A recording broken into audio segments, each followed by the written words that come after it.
साथियों, हमने कोरोना के समय में वर्क फ्रॉम होम की, ऑनलाइन मीटिंग्स की, वीडियो कॉन्फ्रेंस की, ऐसी अनेक व्यवस्थाएं विकसित की और हमें आदत भी हो गई थी।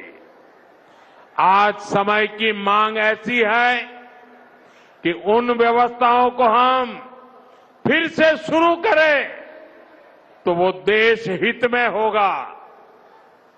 Work from home, online conferences, virtual meetings, इनको हमें फिर से प्राथमिकता देनी है। രാജ്യമിതാ മറ്റൊരു പ്രതിസന്ധിയിലേക്ക്. മാസങ്ങൾക്ക് മുൻപ് തന്നെ പ്രവചിക്കപ്പെട്ട പ്രതിസന്ധിയിലേക്ക് രാജ്യം കൂപ്പുകുത്തുന്നു. രാജ്യത്തെ ഇന്ധന കരുതൽ ശേഖരം ഏതാണ്ട് അവസാനിക്കുന്നു. ഇന്ധനം ഇറക്കുമതി ചെയ്യുന്നതിന് യുദ്ധപ്രതിസന്ധി വിലങ്ങുതടിയായി മണ്ണിൽ നിൽക്കുന്നു. പ്രതിസന്ധി ഘട്ടങ്ങളിൽ ഇടിപോലെ വരുന്ന പ്രധാനമന്ത്രിയുടെ അഭിസംബോധനയും രാജ്യം കഴിഞ്ഞ ദിവസം അനുഭവിച്ചു.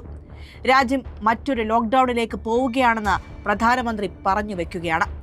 പൊതുഗതാഗതം പരമാവധി ഉപയോഗിക്കാനും ഓഫീസ് സ്ഥാപനങ്ങൾ വർക്ക് അറ്റ് ഹോമിന്റെ സാധ്യത പരിശോധിക്കാനും മോദി രാജ്യത്തോട് ആഹ്വാനം ചെയ്യുന്നു. എല്ലാ പ്രശ്നങ്ങളുടെയും മൊത്തം ഉറവിടമായി പ്രധാനമന്ത്രി അവതരിപ്പിക്കുന്നത് ഇറാൻ അമേരിക്ക യുദ്ധത്തെയാണ്. സത്യത്തിൽ അതാണോ പ്രശ്നം? മോദി സർക്കാരിന്റെ ഭരണപരാജയത്തെ രാജ്യം മുഴുവൻ സഹിക്കേണ്ട അവസ്ഥയിലേക്ക് പോവുകയാണ്. ഈ പ്രതിസന്ധി ഇന്ത്യയെ പിടികൂടിയിട്ട് കാലങ്ങളായി. പക്ഷേ മോദിക്ക് അത് പറയാൻ പശ്ചിമ ബംഗാൾ അടക്കം സംസ്ഥാനങ്ങളിലെ തെരഞ്ഞെടുപ്പ് കഴിയണമെന്ന് മാത്രം. തെരഞ്ഞെടുപ്പിന്റെ ഭാഗമായി വൻതുക ചെലവാക്കി പര്യടനങ്ങൾ നടത്താനും പുതിയ SUV വാങ്ങാനും ഒക്കെ കാശ് ധൂർത്തടിച്ച് മോദി ഇപ്പോൾ ജനങ്ങളോട് ചെലവ് ചുരുക്കാൻ ആവശ്യപ്പെടുന്നത് വിരോധാഭാസമാണ്. തെരഞ്ഞെടുപ്പ് തീരാനാണ് ഇവർ കാത്തുനിന്നത്. ഉടൻ എണ്ണവില കൂട്ടി. എണ്ണയുടെ പേരിലെ പ്രതിസന്ധിക്ക് ഈ യുദ്ധം ആക്കം കൂട്ടി എന്നല്ലാതെ എണ്ണ പ്രതിസന്ധി കാലങ്ങൾക്ക് മുൻപേ പ്രോഗ്രാം ചെയ്യപ്പെട്ട നിയമങ്ങളുടെ ബാലൻസ് ഷീറ്റാണ്. 10 വർഷങ്ങൾക്ക് മുൻപ് ഇന്ത്യയുടെ എണ്ണ ആശ്രയത്വ നിരക്ക് 77.69%. എന്നാൽ ഇന്ന് 88.6% മാറിയിരിക്കുന്നു. ആഭ്യന്തര ക്രൂഡ് ഓയിൽ ഉൽപാദനം ക്രമാതീതമായി കുറഞ്ഞു. 5.33 മില്യൺ സംഭരണ ശേഷിയുള്ളപ്പോൾ മോദി സർക്കാരിന്റെ കീഴിൽ 3.77 മില്യൺ മാത്രമാണ് സംഭരിക്കപ്പെട്ടത്. 90 ദിവസത്തെയെങ്കിലും കരുതൽ ശേഖരം ഒരു രാജ്യത്ത് വേണമെന്നിരിക്കെ രാജ്യത്ത് അവശേഷിക്കുന്നത് 10 ദിവസത്തെയെങ്കിലും കരുതലാണ്. അന്താരാഷ്ട്ര വിപണിയിൽ ക്രൂഡ് ഓയിലിന് വില കുറഞ്ഞിട്ടും മോദി ഒരിക്കൽ പോലും മാർക്കറ്റിനെ നിയന്ത്രിച്ചില്ല. ഇപ്പോൾ മാർക്കറ്റിന് ബുദ്ധിമുട്ടായപ്പോൾ ജനങ്ങളെ നിയന്ത്രിക്കാൻ മോദി തയ്യാറാകുന്നു.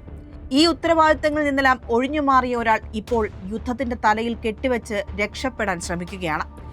മോദി സർക്കാരിന്റെ വൈദേശിക നയം പൂർണ്ണ പരാജയമാണെന്നതിന്റെ തെളിവ് കൂടിയുണ്ട്. റഷ്യൻ എണ്ണ അമേരിക്കൻ ഇടപെടലിനെ തുടർന്ന് നിർത്തിവെച്ച മോദിക്ക് ഇതുവരെ ആ കുഴിയിൽ നിന്ന് രക്ഷപ്പെടാൻ സാധിച്ചിട്ടില്ല.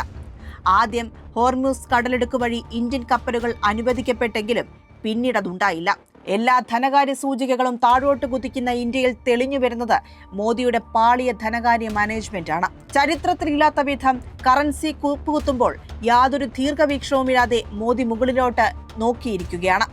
യുദ്ധം ഒരു പ്രശ്നമാണ്. പക്ഷേ യഥാർത്ഥ പ്രശ്നം കാഴ്ചപ്പാടില്ലായ്മ തന്നെയാണ് മോദി സർക്കാരിന്റെ.